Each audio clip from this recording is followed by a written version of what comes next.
Hello friends, मेरा नाम राकेश वर्मा और मेरे यूट्यूब चैनल पे आपका स्वागत है। दोस्तों, आज के वीडियो में जानेंगे राष्ट्रीय महिला आयोग के बारे में। इनसे जुड़ी सारी जानकारी जानेंगे। ये आपके लिए एक महत्वपूर्ण नोट्स रहेंगे मध्य प्रदेश पीएससी प्री और मेंस दोनों के लिए। तो चलिए शुरू करते हैं वीडियो।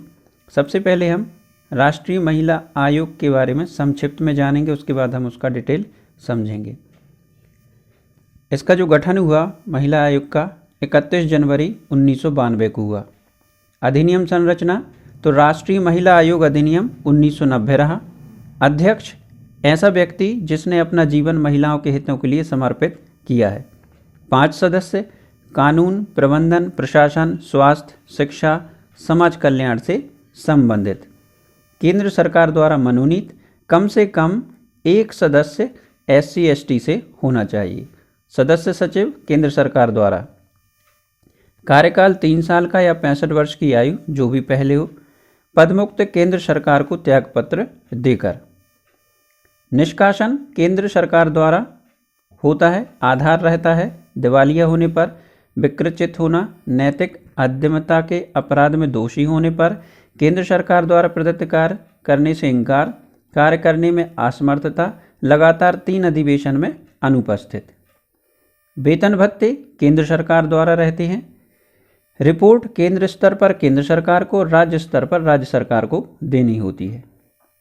कार्य महिलाओं की दशा सुधारने की सिफारिश, महिला बंदी गृहों का निरीक्षण करना, महिलाओं संबंधी संवैधानिक और कानूनी सुरक्षा उपाय की जांच करना, संघ तथा राज्य के तहत महिला विकास की संगति का मूल्यांकन करना, महिलाओं के सामाजिक आर्थिक विकास की योजना प्रक्रिया में भाग लेना तथा सलाह देना।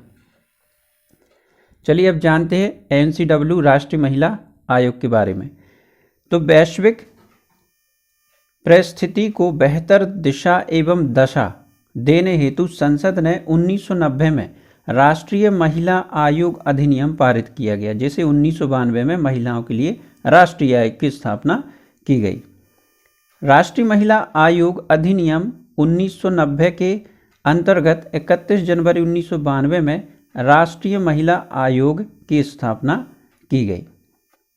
संगठन इस अधिनियम का प्रसार संपूर्ण भारत में है। आयोग में अध्यक्ष और 5 सदस्य होंगे। आयोग के अध्यक्ष को महिलाओं के विकास के लिए प्रतिबद्ध हो तथा केंद्र द्वारा मनोनीत सदस्य समाजशास्त्री, कानूनविद, श्रमिक संघ, औद्योगिक प्रबंधन व प्रशासन, सामाजिक आर्थिक विकास से संबंधित होगा। संबंधित 5 में से एक SC ST का व्यक्ति होगा। आयोग का एक सदस्य सचिव होगा। आयोग के तहत एक सलाहकारी सेल का गठन किया गया है। इस सेल के माध्यम से पीड़ित महिलाओं को पारिवारिक सलाह एवं कानूनी मार्गदर्शन उपलब्ध कराए जाते हैं। इस व्यवस्था में आयोग को अधिक मजबूती प्रदान की है। राष्ट्रीय महिला आयोग की देखिए स्ट्रक्चर, संरचना जाने। आयोग एक अध्यक्ष होगा, एक सचिव होगा और इसमें 5 सदस्य होंगे। समाजशास्त्री, विधिवेत्ता, श्रम संगठन, औद्योगिक प्रबंधन, प्रशासन। कार्यकाल जाने तो सभी सदस्यों का कार्यकाल 3 वर्ष का होता है। पद से किसी भी समय केंद्र सरकार को त्यागपत्र देकर पदमुक्त हो सकते हैं। केंद्र सरकार विशेष परिस्थितियों में कार्यकाल से पूर्व भी उन्हें हटा सकता है। इसके आधार क्या रहेंगे? आधार रहेंगे दिवालिया होने पर, विकृचित होना, नैतिक अदम्यता के अपराध में दोषी पाए जाने पर, केंद्र सरकार द्वारा प्रदत्त कार्य को करने से इनकार करने पर, कार्य करने में असमर्थता, लगातार 3 अधिवेशनों में अनुपस्थिति, केंद्र सरकार को ऐसा प्रतीत हो कि अध्यक्ष या सदस्य का पद रहना लोकहित में नहीं है, तब अध्यक्ष एवं सदस्य को पद से हटाने से पूर्व सुनवाई का पूर्व अधिकार प्रदान किया जाएगा। अब जानते हैं महिलाओं के विकास से संबंधित प्रावधान। अनुच्छेद 14 सभी भारतीय नागरिकों को राज्य के द्वारा समान सुरक्षा का प्रावधान है। अनुच्छेद 15(1) नागरिकों में जाति, धर्म, लिंग एवं मूल के आधार पर विभेद नहीं करने का प्रावधान करता है। अनुच्छेद 16(1) और अनुच्छेद 16(2) लिंग के आधार पर राज्य के किसी संगठन में कार्यरत कर्मियों में विभेद नहीं करने का प्रावधान करता है। अनुच्छेद 15(3) महिलाओं के लिए राज्य किसी प्रकार का विशेष प्रावधान कर सकता है। अनुच्छेद 39(e) राज्य अपने सभी कर्मियों के पुरुष एवं महिला के स्वास्थ्य के लिए प्रावधान करेगा। साथ ही इस बात का भी ध्यान रखेगा कि आर्थिक कारणों से महिलाओं का किसी प्रकार का शोषण ना हो। अनुच्छेद 51A(ई) प्रत्येक नागरिक का कर्तव्य है कि वे ऐसे किसी परंपरा का अनुपालन नहीं करें जो महिलाओं की गरिमा के विरुद्ध है। आयोग के अध्यक्ष के चुनाव हेतु अनुशंसाएं।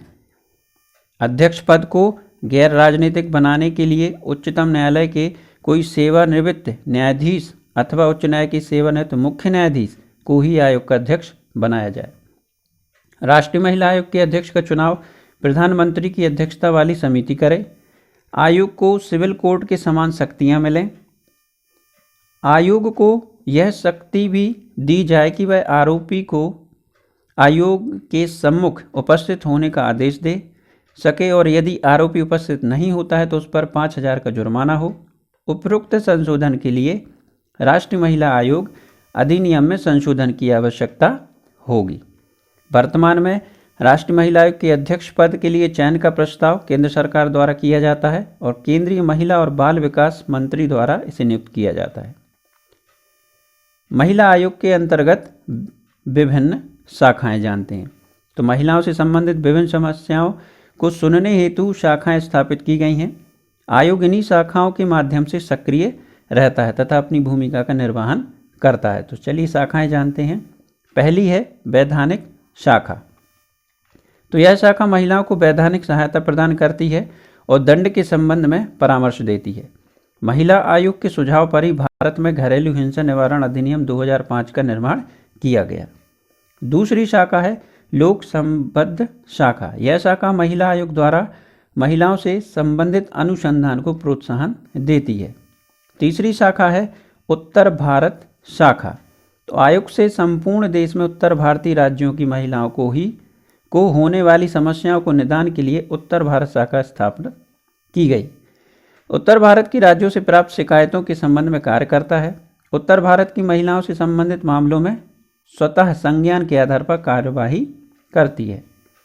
चौथी शाखा है अनिवासी भारतीय शाखा। वर्ष 2008 से राष्ट्रीय महिला आयोग के अनिवासी भारतीयों के साथ विवाह संबंधी विवादों के संबंध में समुद्र पारीय भारतीय के साथ नोडल एजेंसी बना दिया गया है। पांचवा है शिकायत एवं जांच शाखा।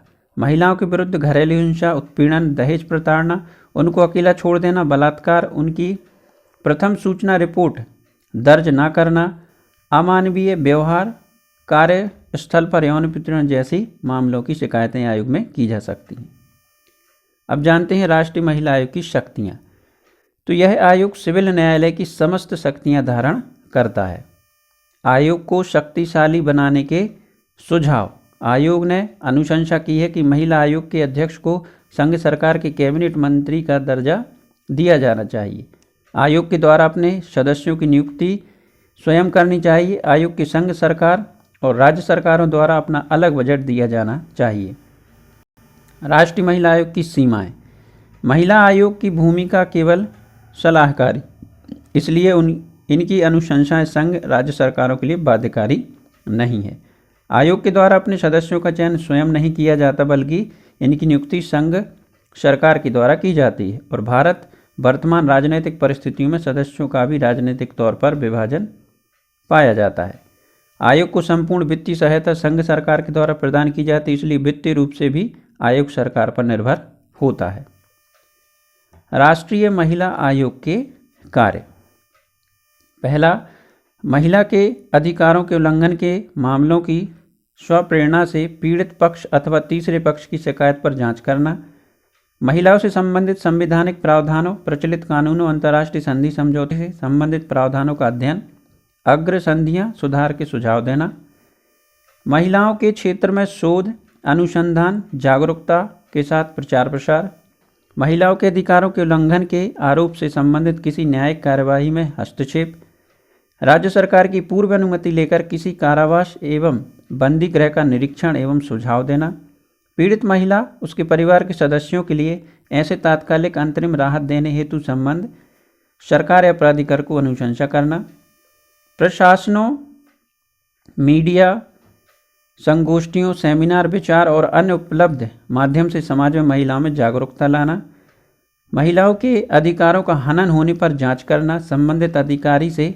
जिरह करना तथा सरकार को परामर्श देना, महिलाओं से जुड़े किसी विशिष्ट मामले पर सरकार को वार्षिक रिपोर्ट देना, महिलाओं के साथ भेदभाव अत्याचारों से उत्पन्न समस्या पर विशेष अध्ययन खोजबीन करना तथा समाधान हेतु संस्तुतियाँ देना, महिलाओं के उचित प्रतिनिधित्व, उन्नति में बाधक तथ्यों कारणों पहचान हेतु प्रोन्नति और शिक्षा संबंधी अनुसंधान कार्य करना, सुरक्षा विषयक कामकाज की वार्षिक व अन्य रिपोर्ट जिसे आयोग सम्यक समझे केंद्र सरकार को प्रस्तुत करे, और संघ तथा राज्य की महिलाओं के विकास की प्रगति का मूल्यांकन। कार्यप्रणाली, महिलाओं के अधिकारों की रक्षा हेतु आयोग CPC 1908 के तहत दीवानी न्यायालय का दर्जा मिला हुआ है। आयोग किसी भी व्यक्ति को तलब कर सकता है, दस्तावेज मांग सकता है तथा साक्ष्य प्राप्त कर सकता है। अधिनियम 16 के तहत महिलाओं से जुड़े समस्त मामलों में सरकार द्वारा महिला आयोग के परामर्श लिया जाना आवश्यक है। भूमिका, तो महिलाओं से संबंधित विधि से संशोधन का सुझाव देना, भारत में महिलाओं से संबंधित नए विधेयकों को प्रस्तावित करना, कानूनी जागरूकता, महिलाओं में अपने अधिकारों के प्रति जागरूकता का सृजन करने के लिए आयोग ने नेशनल लॉ स्कूल, इंदिरा विश्वविद्यालय बेंगलुरु के सहयोग से प्रशिक्षण कार्यक्रम आयोजित किया है। पारिवारिक लोक अदालतें, आयोग ने अब तक अनेक लोक अदालतों का आयोजन किया तथा रिपोर्ट सरकार को दी है। महिला कैदियों तथा बंदी गृहों में न्याय की प्रतीक्षा कर रही महिलाओं का कल्याण आयोग ने उस महिला कैदी को रिहा करने का अनुरोध किया है जिनकी 10 वर्ष की सजा पूर्ण हो चुकी है, आचरण संतोषजनक है तथा बीमारी, वृद्धावस्था आदि के कारण दोबारा अपराध की संभावना नहीं है। संसद व विधानसभाओं में महिलाओं के लिए आरक्षण, संविधान के 81वें संविधान संशोधन का समर्थन, आयोग ने आरक्षण दिए जाने की मांग की है। निर्धन महिलाओं से संबंधित सहायता के लिए राष्ट्रीय महिला कोष गठन का सुझाव दिया है। राष्ट्रीय महिला आयोग की सिफारिशों को मानने हेतु सरकार बाध्य नहीं है। यह एक सलाहकारी निकाय है और इसे किसी प्रकार का निर्णय लेने की स्वतंत्रता नहीं है, लेकिन केंद्र सरकार द्वारा आयोग की सिफारिशों को सामान्य तौर पर स्वीकृति प्रदान की जाती है। प्रतिवेदन, आयोग से प्राप्त रिपोर्ट को केंद्र सरकार संसद के दोनों सदनों में प्रस्तुत करती है। सरकार आयोग की रिपोर्ट को संसद में पेश करती है। यदि रिपोर्ट में किसी सुझाव को सरकार अस्वीकार करती तो उसका कारण बताना आवश्यक है।